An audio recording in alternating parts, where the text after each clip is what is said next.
I'm Bill O'Reilly. In a Weekdays at Bernie segment tonight, there's a growing pressure on the national media to begin scrutinizing the Obama administration. Even a liberal guy like Bob Schieffer is saying things like this. The president needs to rethink his entire communications policy, top to bottom. It is hurting his credibility and shortchanging the public. And to head the review, how about someone other than the Attorney General, whose department is so deeply involved? That makes no sense to me. All right. Juan Williams not going to want to hear that. Joining us now from Miami, the purveyor of BernardGoldberg.com, Mr. Goldberg. Okay. I believe that the investigative units at ABC and CBS are actively looking for stories in this arena. All right? I don't know what they're doing at NBC or CNN, but I do know that ABC and CBS would love to get some stuff on this. Is that a turning point? I don't think so. I would say no if I had to give you a yes or no answer.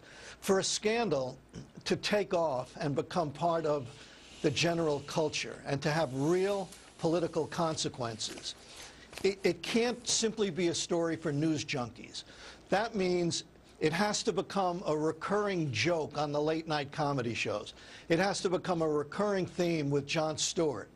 It can't simply be on the Sunday talk shows. It has to be a running story on the network evening newscast where 20 million people still get their evening news. And I don't see any of that happening, Bill, because the relationship between the press and this president is still way too cozy. There may be a love spat every now and then, but it never lasts long. And if it looks like the Obama administration and the president himself is in some kind of trouble, the story will shift to becoming one that says the Republicans have overreached. That'll be the next step. All right, but nobody's going to buy that at this juncture. Holder is in trouble. Would you cede that right now? Well, what do you mean nobody's going to buy that? Because nobody who follows the news is going to buy that. And the other people don't even know what they're talking about. So they can do that. It's a GOP-generated thing. That's not going to take root. I don't believe it is. But Holder, he's in trouble now, right? Well, you know, I don't know. He is. I think it's fair to say that he lied to Congress. I mean, he said things to Congress that were simply not true. And you can prove that. We can prove that by the timeline of events. That's right. There's no question about that. So you're saying the Attorney General of the United States, the top law enforcement officer, and it's your words, not mine, lies in a very public way when he's testifying under oath in front of Congress, and he's not in trouble? He has to be in trouble. That's right. There's not an automatic connection. Look, just so people don't think I'm taking a cheap shot, Holder said to Congress, in answer to a Democratic senator's question, in regard to potential prosecution of the press for the disclosure of material, this is not something I've ever been involved in, heard of, or would think would be wise policy. He not only heard of it, he was involved in it.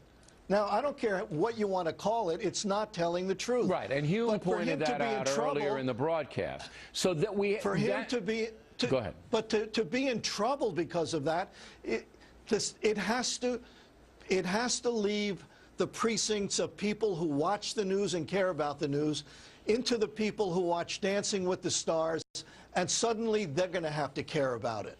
And it's going to take the networks, not just Bob Schieffer on Face the Nation, but the network broadcast, evening newscast in general, to make something of these things. And I don't see that happening. Okay. It's true that most people's frame of reference is so narrow, they don't know who Eric Holder is. They don't know who James Rosen is, and they don't care. But Leno and Stewart have both embraced it. And some of the others have as well. So I think if there's a couple of more stories that break open, it may pick up steam. Possibly. Let me just make, since you brought up James Rosen, let me make one point here.